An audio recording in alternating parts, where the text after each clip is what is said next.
Good day from Toronto. My last Sunday here before heading back to Israel this week, and I'm scrambling to see too many people and get too much done. But I did not want to skip a Sunday with Yaakov Katz, our weekly Eminal Screes, military and security analyst, political analyst, you name it. We start with the pagers. I mean, how could we not? And we then get into what is the Israeli strategy for Lebanon. Is there one? For Gaza? For the hostages? We are just 2 weeks or so from marking 1 year from the October 7th attack, and that our hostages languish in captivity overshadows so much for so many. I want to thank all our subscribers. We have many new followers. Please consider supporting our work with a paid subscription to State of Tel Aviv. We are a reader and listener supported endeavor. This work takes a lot of resources and time and dedication. We need your help. I can see that many of you are devoted listeners and readers. I believe it is important to have as many people as possible exposed to our work. But, like everyone, I need support to do it. This Sunday is also an exceptional day because we are dropping 2 podcasts. Earlier today, we published a very moving interview with Shai and Gil Dickman. They are brother and sister and cousins of murdered hostage Carmel Gut. The discussion with them provides powerful insight into the agony of the families and why so many believe that the protests are important. Last week was wild, and the ride is just beginning. We're all over it at State of Tel Aviv. I'm Vivian Berkovich, former Canadian ambassador to Israel, and now focused on bringing to you the stories that matter, straight up and always with a State of Tel Aviv state of mind. Stay with us. Good morning, Yaakov. Morning for me in Toronto. Late afternoon for you in Jerusalem. How are you today? It's the Middle East. It's Israel. We've been at war for 11 months, almost a year, actually. And very it seems close. like as we mark the 1-year anniversary to the war in Gaza, we're saying, hey, what better way than to have a bigger war in the north? Unbelievable that we're in this spot a year later. Pagers. We got to talk about pagers. It was a spectacular week, and I'm sure we all had the same reaction when we looked at our feeds and our phones and we see this exploding pager story. I woke up to it, and it was just surreal, an extraordinary accomplishment from an intelligence perspective, operational, executional, everything. And of course, Israel is being demonized for launching this indiscriminate attack on civilians, which it is anything but. First, I'll say a couple of things. Number one is, wow. Just wow. Like, This is the stuff of legends, right? Forget about the fact that you're able to booby trap every pager and handheld communications device. So you got to think, like, how do you do that? So you have to have set up a company, and you have to have gotten your hands on the equipment, and you have to have had them think that it was coming from someone else and legit, which means that this company has to do other business that's real. So, like, you're creating real companies that are doing real deals, that all of this is all a front for the one day that Hezbollah might order 3,000, 4,000, 5,000 pagers. I mean, wow, right? Just wow. How the Israeli, if it is Israel, and we assume it was, that the Israeli intelligence agencies can do this. And by the way, I'll just say one other thing, Viv, is to some extent, it's deeply disturbing that we're able to do this, because when you look at the magnificent success of such an operation, and then you think back to the magnificent failure of October 7, see, how do these two coexist? If this is Israel able to pull off the pager operation, how come it couldn't see that those Hamas guys were about to attack us? Where was the great Israeli intelligence agency then? Yes, and that's a whole other conversation in of itself. But to the pagers, amazing operation. And to the idiots, and there's many of them around the world, including members of Congress and high-level officials in the European Union who are all concerned and bent out of shape by the harm that was caused to innocent civilians. You know what? Don't be a member of Hezbollah. Don't have a pager. This was probably the most precise military operation in the history of the world. And any idiot who thinks otherwise just is that. They're just an idiot. Yeah. Well put, Yaakov. I'm not going to take exception with any of that. No, sometimes you really have such an elegant turn of phrase that I'm not even going to touch it. It is amazing. I think that we both know, and anyone who pays attention to intelligence agencies and operations, that the existence of these businesses and shell companies is pretty standard, right? And there are probably dozens of them that exist all over the world. What's interesting about this one is that it had been, and we know, or we think we know, in existence in Hungary for a few years. It was like 2 or 3 years. But it was only, I believe, in the winter, in January or February, when Nasrallah decided, you know what, we're too vulnerable with all these smartphones. The Israelis can trace us and they can listen to everything. So we got to downgrade to pagers. So this has really been quite recent, and that this company, and God knows what other companies and web of operatives were out there that contributed to this operation, that they were able to respond so quickly and turn it around and get those pagers deployed, even with, we think, a 3-month layover in a port somewhere where they were waiting for clearance and documents and stamps and papers and all that. So there's a lot of planning over years, but some of these things and these mechanisms aren't actually, they don't press the button. Bad metaphor maybe, but they don't press the button. They don't know what they're going to exist for and how they're going to be used.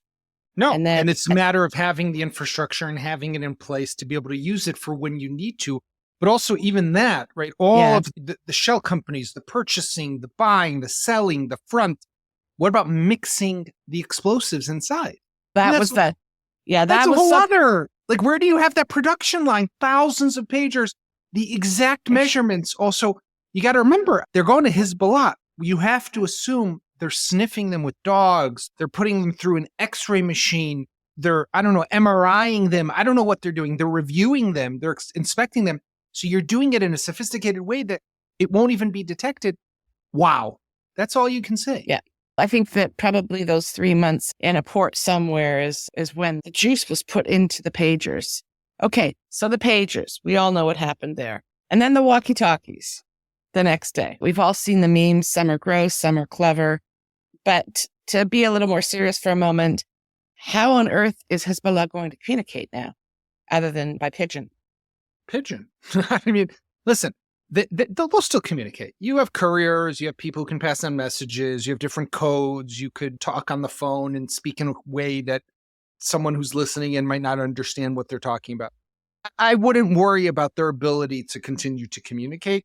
I think what these operations do achieve is they make Hezbollah feel vulnerable, susceptible, and weak. And that can have a destabilizing impact on an organization when you can't trust any device that you're talking on. You can't trust any system of communications. And that will make anything that you're going to want to do a little more difficult. And it's going to make any information security more heightened. You are going to be a little destabilized, which is good for us, bad for them. Correct. In many ways, it's very similar to what Hamas did to Israel on October 7th. We blinded them and we took away their 2 most important senses, sight and hearing. And they will, of course, find a way to recover and work around, and they clearly seem to have done so because they've been pounding the crap out of northern Israel. Which is why I think that we should all be in awe of what was achieved. But we can't rest because, as we see, they still have significant artillery capabilities and rocket capabilities. And this is a blow. This is maybe even a significant blow, but it doesn't yet remove the threat to the Israeli home front, which is still extremely significant and grave with what they have the ability to do. Just since Saturday night till today, over 100 rockets pounding just north of Haifa, some scoring direct hits in population centers and in neighborhoods. Iron Dome will not be able to intercept all of those. And the more they throw our way, the farther they go, the bigger the missile, the bigger the warhead, the more capability, and the less Iron Dome will be able to intercept. So this is, if this war does expand and Hezbollah rocket attacks expand as well, it won't be pretty for Israel. So there was a lot of speculation when the pager story broke and in the days following with respect to what exactly was Israel's strategic objective. Okay, they've gone in, they've knocked out their site in their hearing. Wouldn't that have been an opportune moment in which to begin a ground invasion or a more aggressive aerial bombardment? I know that there has been significant Israeli Air Force attacks and bombings throughout Lebanon, but you've got them. You've got them with their pants down. Wouldn't you go in? And many pundits, and I'm sure you've heard the same kinds of discussions, scratching their heads and saying, not sure we're understanding what the end game is here and why this was done in the way it was. I'll say three things. One is that I think the overarching just framing for this conversation is I don't feel that this government since October 7th, this is the October 7th government. This is the government that failed this country and failed this people. I don't have much confidence in this government to begin with, that they are capable of a strategic plan, right?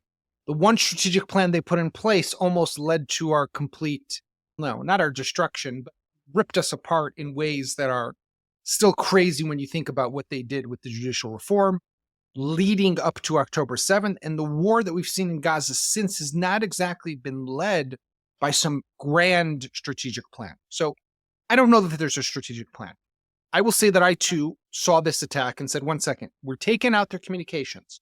At the same time, not only have you taken out their communications and blinded them, but you've now also injured thousands of their operatives simultaneously, which is just like, you can do both at the same time. That's even a bigger one. Is now not the perfect time to launch that larger scale offensive. Not necessarily from the ground, that would come at a later stage, but now start to completely bombard all Hezbollah targets across Lebanon. That didn't happen. So then you see what's happened since. What's happened since is Israel kept up the pressure, attacked Hezbollah targets, attacked rocket launchers, attacked and killed top Hezbollah operatives, including members of their central committee and of their top brass. This is part of a measured escalation that is meant to convince Hezbollah that it is not in their interest to expand the war. It is actually in their interest to scale back what they've been doing. Will that succeed? I'm skeptical. Because what we did for 11 months is we allowed Hezbollah to do whatever the hell it wanted. And it did. And they didn't have to pay a price. Now we're suddenly changing the rules of the game. It takes time after 11 months to change the rules on a bad actor like Hezbollah. I think what could happen is this could go three ways. One is nothing changes. And we also still decide we're not going full on. So it just stays with the status quo. Number two is we keep escalating, they keep escalating, and we're at war. And number three is that they actually scale back. Who knows? It's interesting because, as Mr. Defense Yoav Gallant has been saying in the last day or two, we're just beginning to show them what we can do, which totally aligns with what you just said, that they're trying to suddenly change the rules of the game, so to speak, after 11 months of really quite passive conduct on the northern border. And all of a sudden it's gung-ho. Bibi saying we're going to get our people back in their homes up in the north. Gallant saying we're just getting going.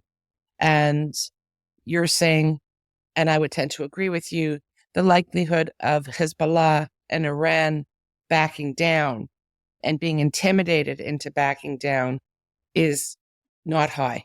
I think they now more than ever have to show their strength. I don't think they'll stop completely. I think they might stop. They might be scared of a big war, and they might not want to strike Tel Aviv, although that could change tonight or tomorrow. But I think they will continue to still attack Israel. And the question is, to what extent is Israel really willing to go here? The fundamental change, Viv, is that I think two things have happened that are allowing Israel to now focus on the north. Number one is, we have to be honest, the war in Gaza has pretty much exhausted itself, right? We've achieved our military objectives in degrading Hamas capabilities and breaking the back of their battalions and brigades. Where we're still lacking in Gaza is in the political resolution that would see a new entity take over Gaza and prevent Hamas from reconstituting itself. That's still what's missing.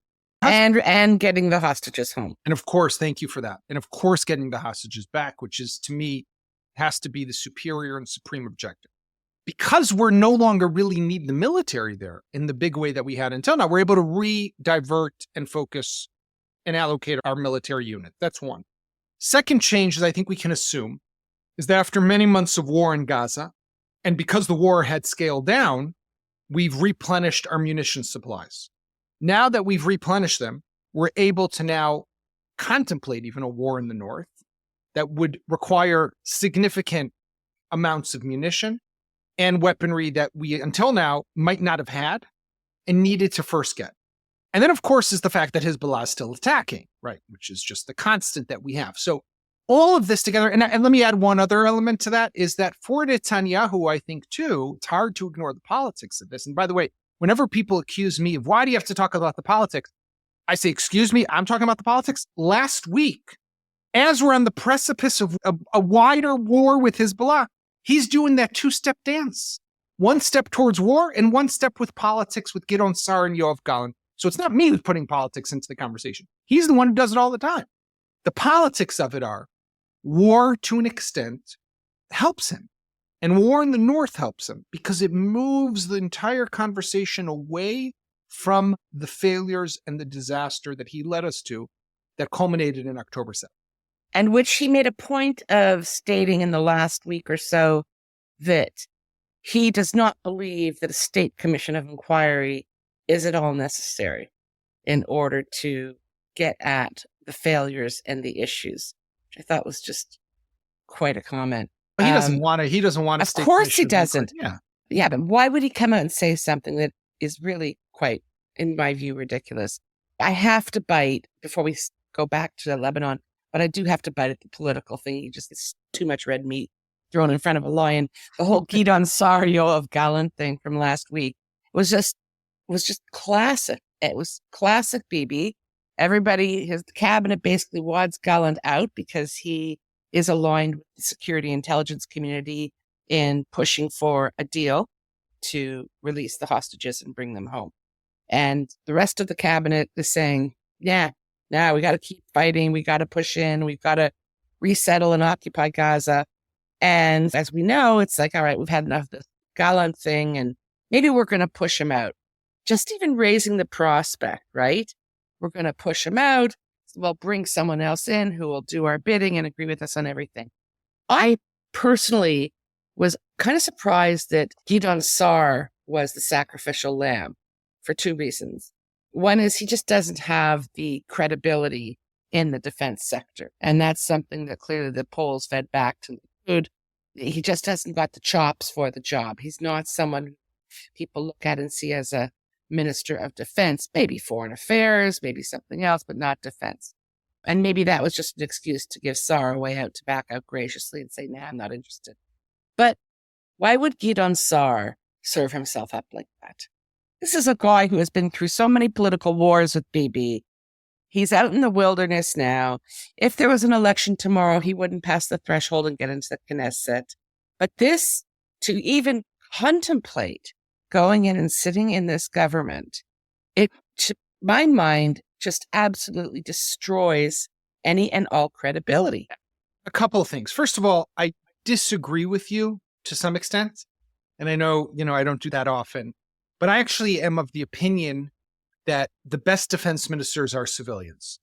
I think that we need more civilians who are in the defense ministry and are challenging the conventional wisdom of the generals. I think that one of the, again, it's not you I'm disagreeing with. It's this popular thought that you see also in the polls.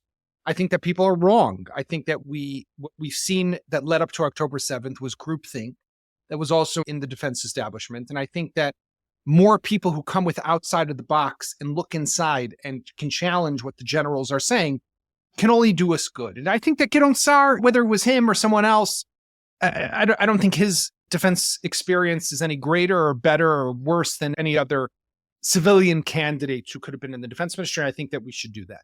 That's one. Two it's just about Gideon Sa'ar's motivation. And I've known him for a number of years, and I happen to think he's mostly a principled man and a principled politician who has challenged Netanyahu in the past and stood up to him and has spoken publicly against him and said his time needs to come to an end. Why would he do this? He is an opportunist, like many politicians, many of them.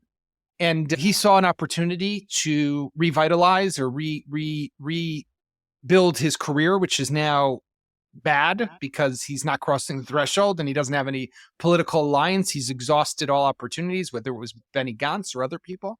And is that his effort to build a right-wing, big Republican Party style faction in Israel with Naftali Bennett and Avigdor Lieberman has not succeeded.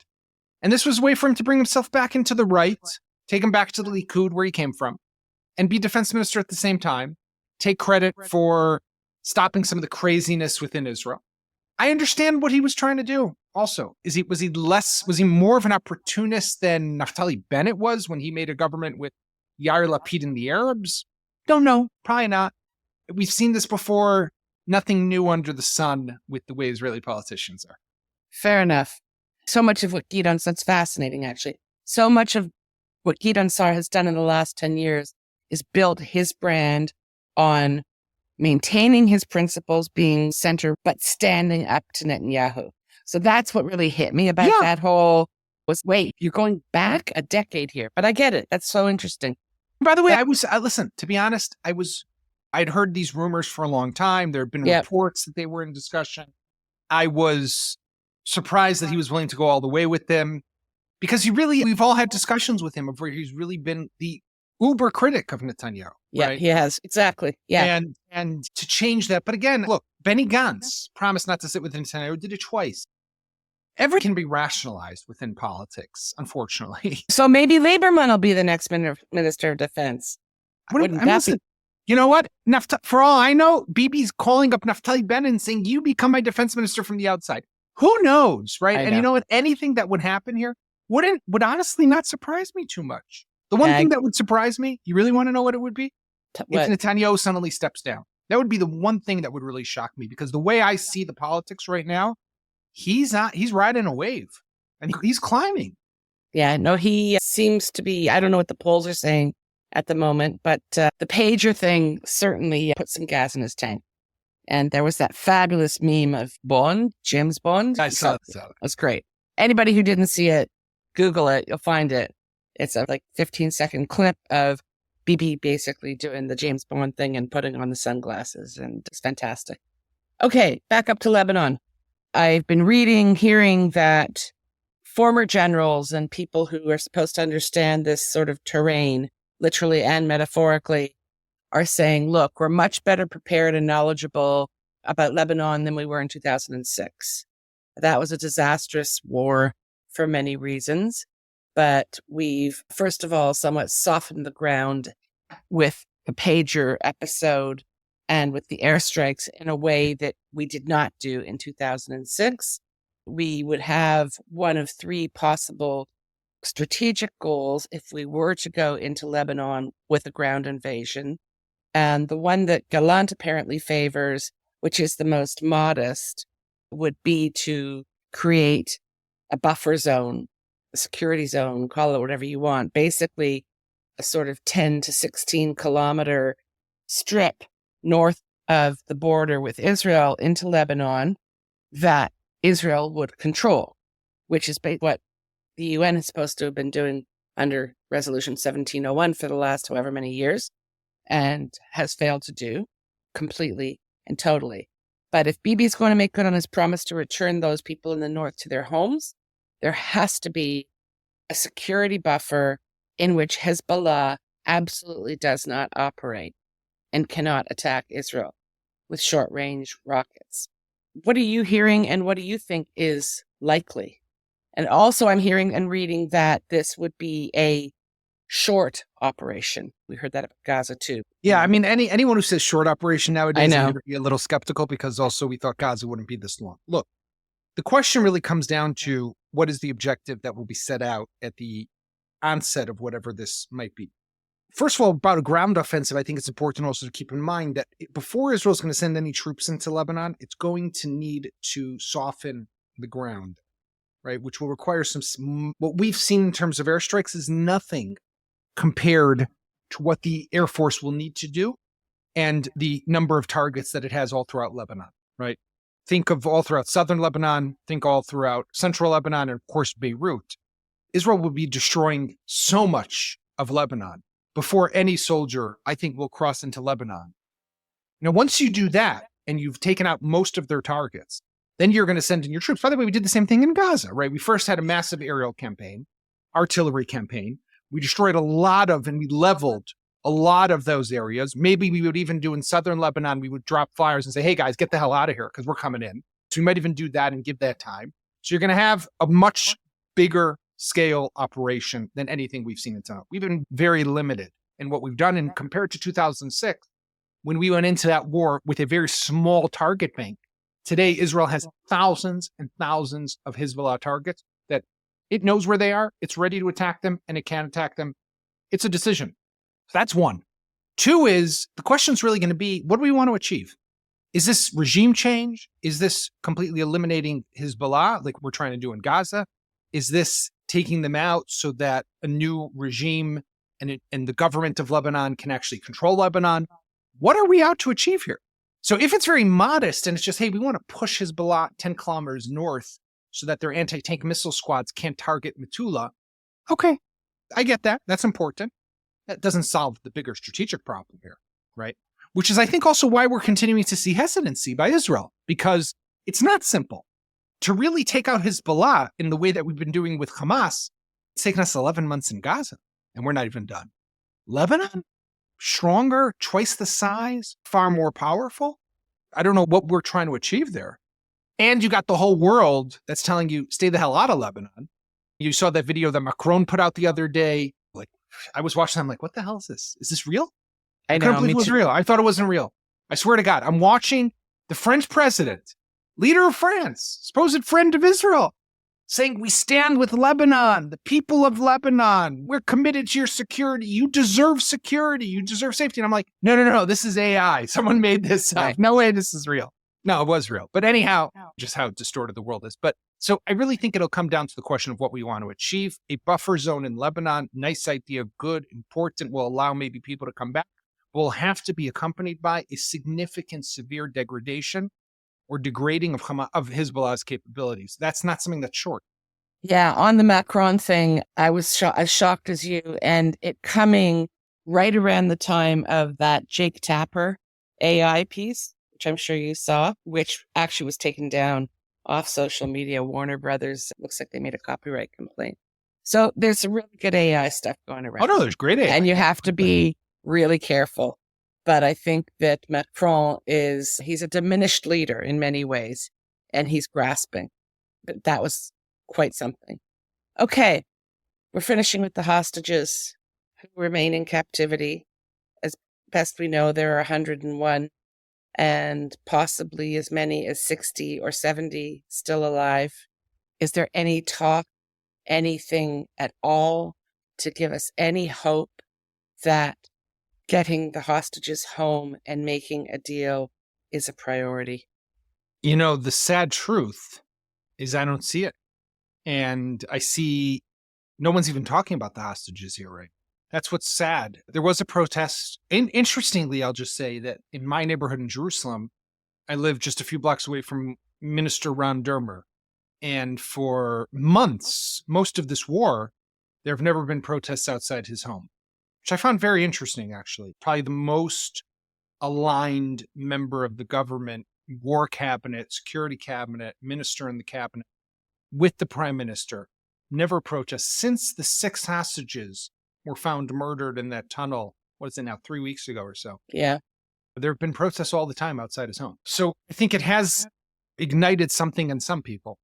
But overall, it doesn't seem that there are any real talks. If just a few weeks ago we thought maybe a deal was close, it seems that is now proven to be elusive once again. I can't say I'm overly optimistic. I think that also, especially as the government is going to be focused on the north, it's going to lose interest in the south. And depending on how this develops with Lebanon and Hezbollah, I just don't know. Vivian, October 7th is around the corner, right? We are pretty much like 2 weeks away from the 1-year anniversary to this horrific day to people who have been in Hamas captivity for a year. It's just unbearable to think about the tatzpitaniyot, the female soldiers, 5 of them still being held there. With all due respect to Hezbollah, with all due respect to everything. Like, this is, if we could get them home, how are we not doing everything we can to get them home? And that just kills me. Yeah, I feel the same way. And on that dismal note, I think we'll finish our discussion for today. And no idea what the week brings, but we do know it brings more excitement. And have a good one. Stay safe. Thank you. I hope the rockets don't spread further south. And thanks as always for your time, Yaakov. We'll talk soon.